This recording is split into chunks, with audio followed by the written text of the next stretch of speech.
जिस पहचान पत्र की बदौलत एक तड़ीपार व्यक्ति इस देश का गृह मंत्री बन जाता है, मैंने नाम नहीं लिया, मैंने नाम नहीं लिया, मैंने नाम नहीं लिया, मैंने नाम नहीं लिया, मैंने नाम नहीं लिया। ये बहुत ही हास्यास्पद है, ये बहुत ही हास्यास्पद है। ये ऑन रिकॉर्ड है, ये ऑन रिकॉर्ड है, ये ऑन रिकॉर्ड है, ये ऑन रिकॉर्ड है। मैंने नाम नहीं लिया। आप अपना भाषण जारी रखिए ना। मैंने नाम नहीं लिया। आप अपनी बात जारी रखिए। मैं अध्यक्ष जी यही कह रही हूँ, मैं अध्यक्ष जी, आप मेरी तरफ उंगली ना करें, मेरी तरफ उंगली ना करें। सारे प्रिविलेज का मामला है। पहले उन्होंने मेरी तरफ उंगली करी क्यों? अपनी बात कहते रहिए। अध्यक्ष जी, मैं बहुत शांति से और शालीनता से ये कह रही हूँ कि जिस पहचान पत्र की बदौलत एक आम साधारण नागरिक एक तड़ी पार को चुनकर देश का गृह मंत्री बना सकता है। आगे बढ़िए। एक चाय वाला, एक चाय वाला, एक चाय वाला, एक चाय वाला, एक चाय वाला, एक चाय वाला इस लोकतंत्र के अंदर एक वोट के अधिकार से सीधा चाय वाले से प्रधानमंत्री बन जाता है। उस वोटर आईडी कार्ड की कोई अहमियत नहीं। क्या बात करते हो, क्या बात करते हो? और मैंने किसी का नाम नहीं लिया। आपको कोई आपत्ति है? आप माननीय अध्यक्ष जी से बात करें। आपको कोई आपत्ति है? आप माननीय अध्यक्ष जी से। तड़ी पार कौन है? तड़ी पार कौन है? तड़ी पार कौन है? चाय वाला कौन है? तड़ी पार कौन है? तड़ी पार कौन है? चाय वाला कौन है? मैंने कुछ नहीं कहा, मैंने किसी का नाम भी नहीं लिया। आप क्यों इतना आग बबूला हो रहे हैं? इतना आग बबूला क्यों हो रहे हैं? इतनी गर्माहट क्यों? इतनी गर्माहट क्यों? क्यों इतनी मिर्ची लग गई? क्यों इतनी मिर्ची लग गई? आपको इतनी दिक्कत क्या हो गई? आपको इतनी परेशानी क्या हो गई? मैंने तो किसी का नाम भी नहीं लिया, मैंने किसी दल का नाम नहीं लिया, मैंने किसी व्यक्ति विशेष का नाम नहीं लिया। राखी जी, आप अपनी बात पूरी करिए। राखी जी, आप उधर इशारा मत करिए। नहीं, मैं समय कट करके बैठा रहा हूँ। मैं अध्यक्ष जी 2 मिनट के अंदर, आप कोई सफाई ना। लेकिन अगर विपक्ष ऐसे टीका टिप्पणी करेगा, आप बोलते रहिए ना। विपक्ष टीका टिप्पणी करेगा, कैसे चलेगा? आप बोलते रहिए। अनुशासन नाम की चीज है। आप बोलते रहिए ना। आपको किसने? अनुशासन नाम की चीज है, आप उन्हें अनुशासन सिखाइए। प्लीज। मैं अध्यक्ष जी 3 मिनट के अंदर, महज 3 मिनट के अंदर अपनी जो मेरा संदेह है और जो मेरे सवाल है और जो मेरा विचार है, मैं वो आपके सामने रख रही हूँ। मैं अपने बातों को दोबारा रिपीट करती हूँ कि जब एक मतदाता, राखी जी, मैं दोबारा रिपीट करने की इजाजत नहीं दे रहा। जब एक मतदाता अपने मतदान का प्रयोग कर कर मेरे जैसी एक साधारण सी लड़की, 25 गज में रहने वाली लड़की को लोकतंत्र के इतने बड़े मंदिर में भेजता है, तो वो सबसे बड़ा प्रूफ होना चाहिए। बाबा साहब भीमराव अंबेडकर ने वोट डालने का अधिकार सबको दिया और वो वोट डालने का अधिकार इस बात को सिद्ध करता है कि हम इस भारत देश के नागरिक हैं। मैं सिर्फ इतना कहना चाहती हूं कि 1989 से पहले कानूनन ऐसी कोई प्रतिबद्धता, ऐसी कोई मजबूरी या अनिवार्य नहीं था कि एक कोई भी जो बच्चा पैदा होगा, जो भी व्यक्ति जन्म लेगा, उसका जन्म प्रमाण पत्र बनाया जाए। ऐसी कोई पॉलिसी नहीं थी।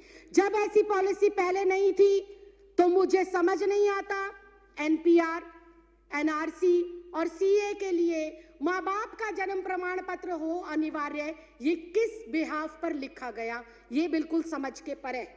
और फिर एक बार फिर से विपक्ष को हो सकता है मेरी बातों से आघात पहुंचे, लेकिन ये कटु सत्य है कि अगर ये कंपलसरी है कि एनपीआर, एनआरसी और सीए के लिए अपने अपने माता पिता का जन्म प्रमाण पत्र दिखाना जरूरी है, तो क्या हमारे देश के माननीय प्रधानमंत्री अपने माता पिता का जन्म प्रमाण पत्र दिखा पाएंगे?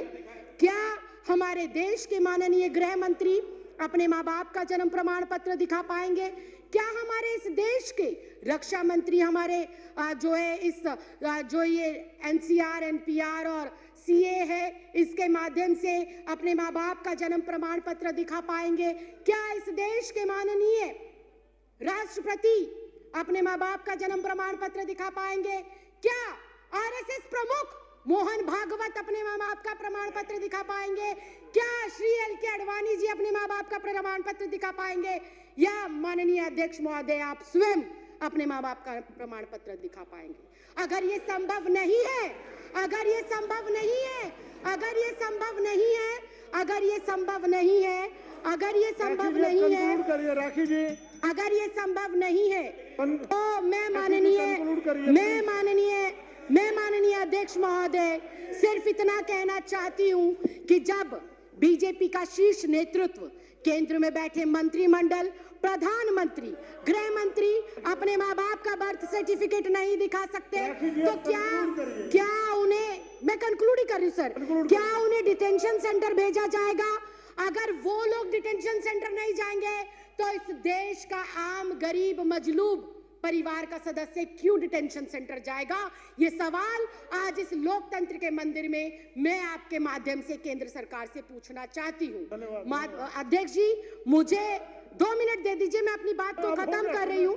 अध्यक्ष जी, मुझे ऐसा लगता है कि एनपीआर, एनआरसी और सीए महज देश की जनता को भटकाने के लिए एक हथियार के रूप में केंद्र सरकार आजमा रही है और भटकाना चाहती है। वो अपनी नाकामियों से जनता को, नोटबंदी से देश को भटकाना चाहती है, जीएसटी की जो अभी मार पड़ी है व्यापारियों के ऊपर, उससे देश की जनता को वो भटकाना चाहती है। बेरोजगारी जो पिछले 45 सालों के अंदर सर्वोपरि आंकड़ा इस साल में आया है, उससे देश की जनता को भटकाने के लिए हथियार के रूप में इसका प्रयोग हो रहा है। राइफल सौदा हो गया, दलितों पर अत्याचार हो गया, अर्थव्यवस्था किस तरह से चरमराई हुई है। अध्यक्ष जी, मैं एक लाइन कहकर सर, मैं भी रिक्वेस्ट कर रही हूँ, फाइनल क्लोजिंग लाइन कहकर मैं जो है अपनी बात को विराम देती हूँ कि अध्यक्ष जी, ये जो भाजपा सरकार है, ये एक संकीर्ण मानसिकता की सरकार है। इस सरकार को जब से ये अस्तित्व में आई है, किसान सड़कों पर है, छात्र सड़कों पर है, महिला सड़कों पर है, पुरुष सड़कों पर है, दलित सड़कों पर है, वकील सड़कों पर है, डॉक्टर सड़कों पर है, इंजीनियर सड़कों पर है।